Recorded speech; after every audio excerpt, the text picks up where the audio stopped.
से आपसे मिलने आया और मेरा लक्ष्य सिर्फ ये था कि मैं आपसे बात करूं। थोड़ा पीछे हटाइए, मैं आपसे बात करूं, जो मेरे दिल में है मैं आपको कह दूं, और जो आपके दिल में है वो आप मुझे कह दो। मगर प्रशासन ने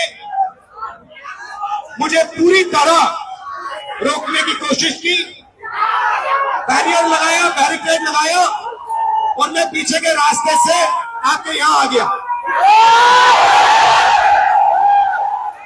देखिए,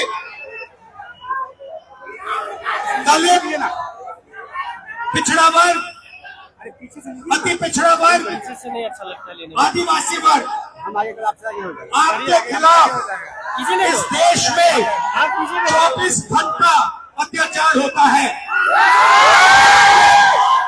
आपको दबाया जाता है, आपको शिक्षा के सिस्टम में रोका जाता है, आपके खिलाफ पेपर लीक किया जाता है, और आपके करियर को रोकने के लिए, खत्म करने के लिए किया जाता है। हमने 3 मांगे की है। सबसे पहले जाति जनगणना, सही तरीके का जाति जनगणना जो हमने तेलंगाना में किया। दूसरी बात, राहुल गांधी के कार्यक्रम में है, कानून, हिंदुस्तान का कानून है कि प्राइवेट कॉलेजेस और यूनिवर्सिटीज में आरक्षण होना चाहिए, और न नरेंद्र मोदी न बिहार की सरकार उस कानून को लागू कर रही है। इसीलिए हम उन पर दबाव डालेंगे, और जब तक, मैं बता रहा हूं, जैसे मैं यहाँ आया हूं ना, रोक नहीं पाए, वैसे ही नहीं रोक पाएंगे जब तक उन्होंने प्राइवेट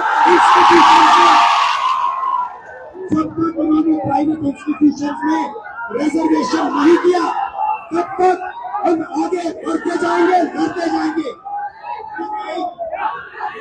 आप 90% हो, आप अपनी स्ट्रेंथ समझो। आपको भटकाकर, डराकर, दबाकर, आपके ध्यान के को इधर उधर करके आपको रोका जाता है। इस देश में आपके लिए कोई जगह नहीं है। 90% के लिए इस देश में कोई रास्ता नहीं है। आप ब्यूरोक्रेसी को देखो, सीनियर ब्यूरोक्रेसी में आपके कितने लोग? 0। आप कॉर्पोरेट इंडिया को देखो, कॉर्पोरेट इंडिया में आपके कितने लोग? 0। आप हाई कोर्ट देखो, आपके कितने लोग? 0। आप एजुकेशन सिस्टम के मालिकों को देखो, मेडिकल सिस्टम के मालिकों को देखो, आपके लोग कितने? 0। मगर मनरेगा की लिस्ट निकालो, आपके लोगों से भरी हुई है।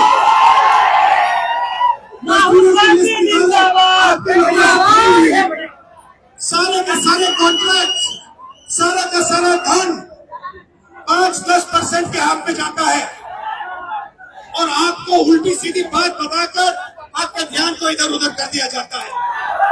आपको एक साथ खड़ा होना है, और 3 मांगे हैं। पहली मांग जाति जनगणना, दूसरी मांग प्राइवेट इंस्टीट्यूशंस में, प्राइवेट स्कूल और कॉलेजेस में रिजर्वेशन, अति पिछड़ा का, ओबीसी का, दलित का, आदिवासी का।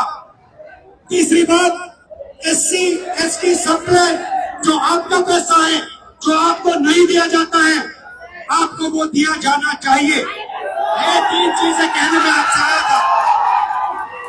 और ये बात समझिए, आप एक बात समझिए, बिहार की पुलिस ने अभी मुझे रोकने की कोशिश की, रोक नहीं पाई। पता है क्यों नहीं रोक पाई? नहीं, इसलिए नहीं रोक पाई क्योंकि आपकी शक्ति मेरे पीछे है। आपकी शक्ति मेरे पीछे है, इसलिए कोई, दुनिया की कोई शक्ति उसको रोक नहीं सकती है। हमने कहा, हमने नरेंद्र मोदी से कहा, पार्लियामेंट में कहा, तुम्हें जाति जनगणना करना पड़ेगा। हमने उससे कहा कि तुम्हें संविधान को यहां माथे पर लगाना पड़ेगा। नरेंद्र मोदी जी ने आपके दबाव से डर कर जाति जनगणना हिंदुस्तान में घोषित किया। आपके दबाव से डर कर उन्होंने कॉन्स्टिट्यूशन अपने माथे पर लगाया, मगर वो लोकतंत्र के खिलाफ है, संविधान के खिलाफ है, जाति जनगणना के खिलाफ है।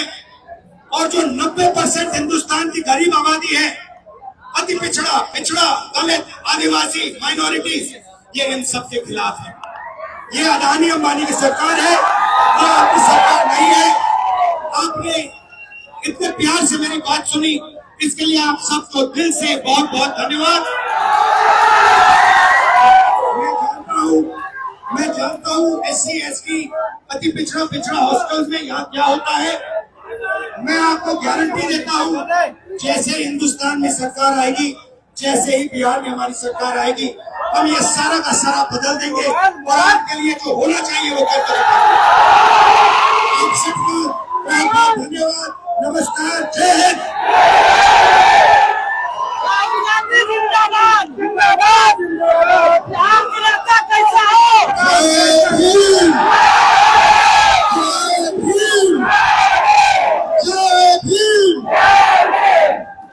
Thank you. जय भीम। और ताकत से जय भीम। नमो बुद्धाय। जय भीम। जय भीम।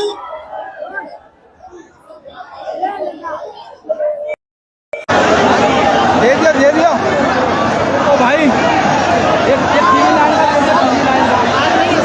टीवी लाइन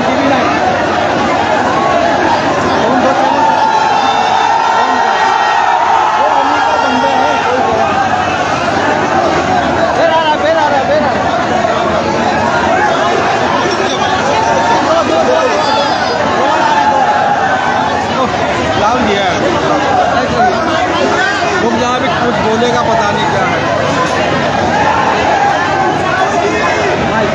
ओ भाई भाई भाई, ओ भाई ये रख दे, नीचे रख दे।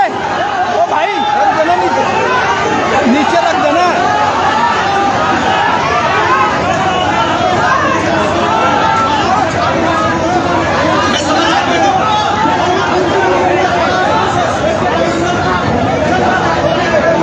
बैठ जा सीधा देखिए ना। अरे बैठ जा यार। हेलो, आप में से कोई बोलना चाहता है? हेलो,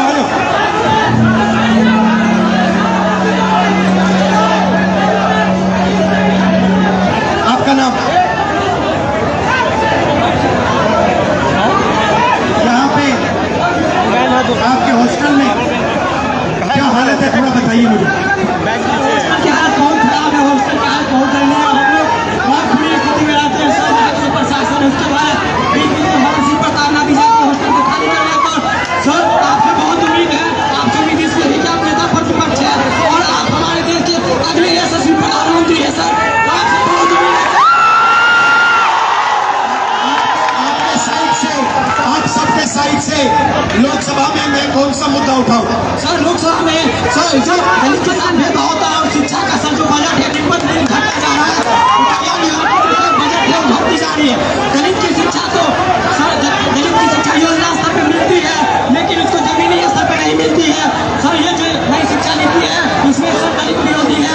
इसको डिजिटलाइज करने की बात की जा रही है, जबकि हमारे समाज में सर बहुत से लोग डिजिटल से बहुत दूर है, उनको डिजिटल का ढी भी नहीं पता है। तो उसके लिए सर कुछ किया जाए और जमीनी स्तर पर किया जाए। सर आप भी कर सकते हैं।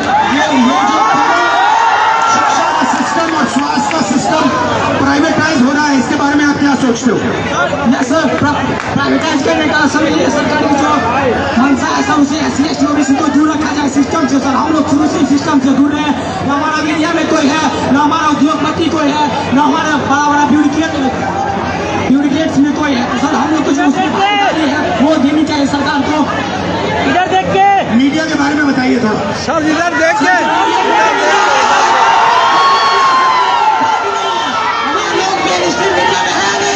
तो हम लोग चाहते हैं कि हम लोग का मीडिया प्रतिनिधित्व हो और सर दरभंगा में जर्नलिज्म के लिए कॉलेज हो। जर्नलिज्म के लिए कॉलेज नहीं है, हम लोग जर्नलिज्म करना भी चाहते हैं, वो प्लेटफॉर्म नहीं मिलती है। और सर इसकी हाई एजुकेशन फीस पाते हैं, इसलिए हम लोग कोर्स नहीं कर पाते हैं सर। यूनिवर्सिटी में जो है कोर्स टाइम पर नहीं होता है, यूनिवर्सिटी में जो है सर बहुत फीस। आप क्या पढ़ते हो? सर मैं अभी DLN कर रहा हूँ सर, सेकेंड ईयर में बाइक माधवपट्टी दरभंगा से। कैसा चल रहा है? सर DLN तो ठीक चल रहा है, लेकिन सर आगामी तैयारी हो रही है जिसमें 10-25 वालों को मौका मिले, इसके लिए भी हम लोग प्रोटेस्ट किया सर, कर रहे हैं सर। माता पिता क्या करते हैं? भाई बहन कितने हैं? सर मेरे माता पिता सर, मम्मी तो गृह है, पापा एक मामूली ड्राइवर है सर। पापा जो वही 300-400 दिहाड़ी पे काम करते हैं सर। हम लोग बहुत गरीब तबके से आते हैं, अगर ये हॉस्टल नहीं होती तो हम लोग कहीं पैसा नहीं मिलता, हम लोग नहीं पढ़ते। इसलिए ये हॉस्टल है। और सर एक और मांग आपसे हम लोग करना चाहेंगे, जैसा ये हॉस्टल है, हम लोग यहाँ मैट्रिक इंटर ग्रेजुएशन कर लेते हैं, क्या मैट्रिक इंटर ग्रेजुएशन करने से हम लोग को नौकरी मिलेगी? नहीं मिलेगी। तो कंपटीशन के लिए एक छात्रावास होना चाहिए, PG छात्रावास दलितों के लिए होना चाहिए, जिससे कि हम लोग आगे की पढ़ाई कर सके और देश के विकास में अपना योगदान दे सके सर। भाई बहन और पापा मामा से मेरी नमस्ते। Thank you brother.